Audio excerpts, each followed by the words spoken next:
Hello, this is Professor Brown Cedarberg, and I'd like to examine arrays of instances of classes. We've worked with arrays and we've worked with classes. We're going to put the two together here. Now, I've developed this program. It's called a rectangle, and it's a class. It has no main method. Its intent is to act as a blueprint, and we're going to create instances of this class. Note that it has two private instance variables. Both are double, one height and one width. It's got two constructors. One is a default constructor, sets the value of 0 for both height and width. And then I have a non-default constructor, and it expects two variables to be passed in, both of double, one for height, one for width. And what it does is it passes those along to set height and set width, two methods within this class. And those two methods, set height and set width, do some verification of the values. If height or width is less than 0, the height, width respectively is set to 0. Otherwise, the height, the width are just set to whatever value is passed in. So those are these two methods. And they're called here in the non-default constructor. Being called by the non-default constructor, they'll set the values for height and width for the instance that's being created with this call to a constructor. Beyond those two, we've got get height and get width. They return back the height and the width. We've got a method toString overriding the toString method we inherit from the class object. Our equals method that returns back a Boolean looks at the height and width of the calling object and the passed object. If they are a match, it returns true. If not, it returns false. And then we have drawSelf. What drawSelf is, it draws to the screen a grid that is height by width wide, and that's of asterisks. So it'll find the height and the width and go through an outer and then an inner loop, and it will print out to the screen height number of rows, width number of columns of asterisks. So that's our rectangle class.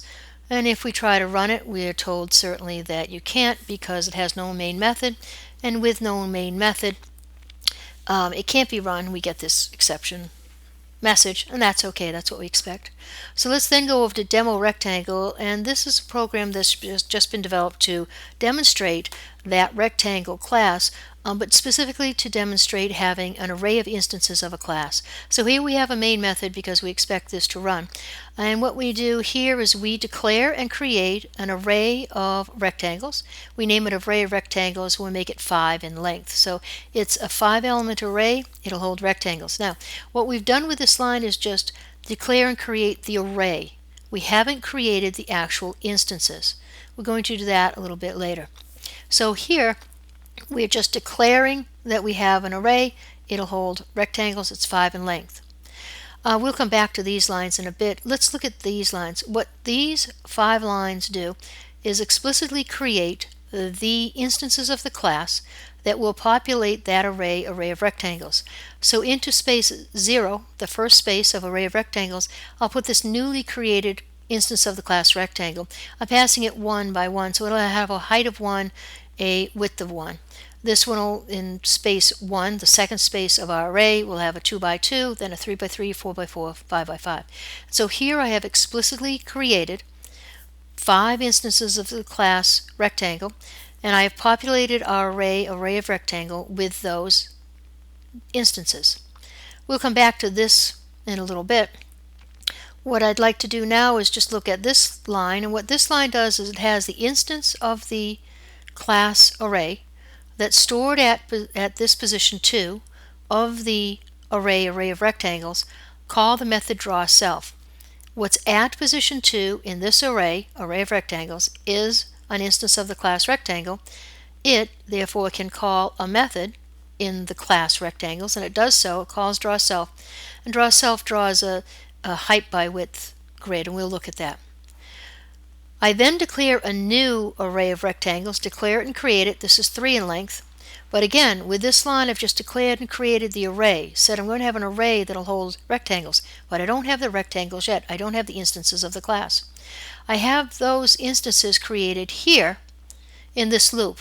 And while I can explicitly declare, create, and then populate this array this way, one after another, here might be a little more efficient way. And so here what I've done is, through a loop, created the actual instances of the class array with this new rectangle. I'm sorry, the class rectangle, not the class array, the class rectangle. So I've created those instances here, and I'm making them I by I. So this loop will be, it'll be 0 by 0, 1 by 1, 2 by 2, etc. And we're populating the array, the newly declared array, newly declared and created here.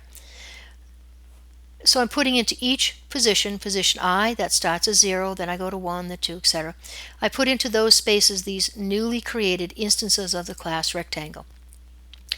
And then we've got this loop, and what this loop does is it calls each one of the instances of the class rectangle that populates this another array of rectangles, and each one of them calls the method drawSelf.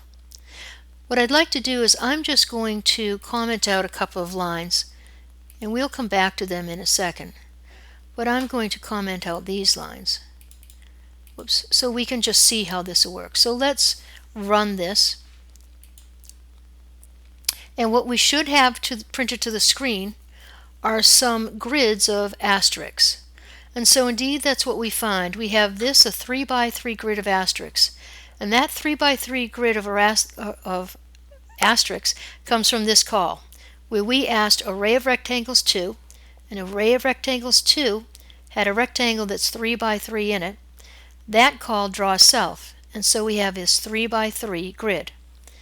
We then, our next print is this, and that comes from this call right here, this loop, where we call each one of the instances stored in the array, another array of rectangles, calls drawSelf. Now you recall that when I created those rectangles, they were I by I. So the first one starts 0 by 0, then 1 by 1, then 2 by 2. The 0 by 0 is right here. There's nothing there, so nothing prints. Here's our 1 by 1, here's our 2 by 2. So what we've done is we have declared an array of instances of the class rectangle, populated that array here, and then used one of those instances to call a method, drawSelf, that's within the rectangle class. We then declared another array, populated it with instances of the class, and had those instances call that same method, drawSelf. The important point to remember is that while here we declare and create an array, that does nothing for us until we actually create the instances. You have to create the instances. We'll see that here if I uncomment these lines. Here, we're just going to print to the screen the word before, and then the value stored in space 0 of this array of rectangles. So let's run this program again, and what we'll have printed to the screen immediately after that string before will be what's stored in the space 0 of our array of rectangles. And you'll see what prints out is null. And null is a placeholder put there with this line. Here we're saying I'm going to have instances of a class. Null holds the place for instances of a class. Until we actually create those instances, what's in each one of these spaces will just simply be null. I'm going to uncomment that. That'll just make it a little more readable. Because what I'd like to do now is uncomment here and see what we have in the space of array of rectangles at position 0 after we actually create the instances. So let's run this, and we'll see that we'll have before, and it'll print out that null, but then after, what's printed is height 1 and width 1. And you should be rather confused, how would this give us this? And that looks familiar. I know that that is what prints out when I call toString. That's what prints out when I call toString. So here I have executed this line of code. I'm passing to println, just saying what's in that space, and I get a call to toString. Well, what happens is if you have a method toString in your class, as we do in Rectangle, and I pass an instance of the class, as we do here, to println, it'll call the toString method of the class. So here it called the toString method in Rectangle. A little more happens under the hood, but that's what happens. So if you have a toString method in your class, as we do in Rectangle, this has a call executed to that method. Now, let's do this. Let's go over and remove from Rectangle the method toString. So I'm just going to comment it out. I'm going to recompile this class, and I know that when I try to compile it and run it, it'll say you can't do that because there's no main method, and that's fine. But now let's go over to Demo Rectangle, and we'll make this a little more readable. I'm just going to take that out. But now this line will execute, it'll give us a little different result. So let's run this program now. And as we run this, we'll see that after the string after, we'll have printed to the screen this, which is the actual type of the instance that's here, and then the address where it's stored. So in the absence of a toString method in the class Rectangle in this example, absent a toString method, what we'll print out is the address where this instance is stored. Now, we know that we should always have in our classes a toString method. We'll return our toString method to our class Rectangle, and we'll recompile it. And again, it won't run for us because it doesn't have a main method. And now we'll see, after it's compiled, we'll go over to Demo Rectangle. And now when we call the method println, passing it the instance in that space, now it will fire that toString method, and that toString method will print out what's in the space height and width.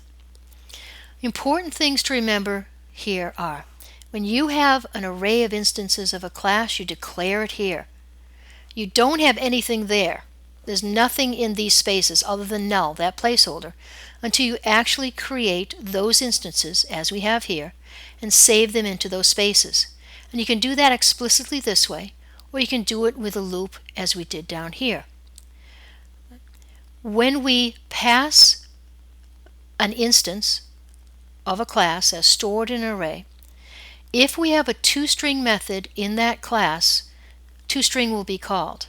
If we don't, what happens is it goes up the ladder to literally the toString method of the objects class, and what that prints out is the type of object and then the address where it's stored. And that's what we saw in that later demonstration. Do play with arrays of instances of a class. You recall from earlier demonstrations and lectures that we're talking about the storage of addresses, and so as we go to these spaces, we're passing an address. We're getting into the memory space.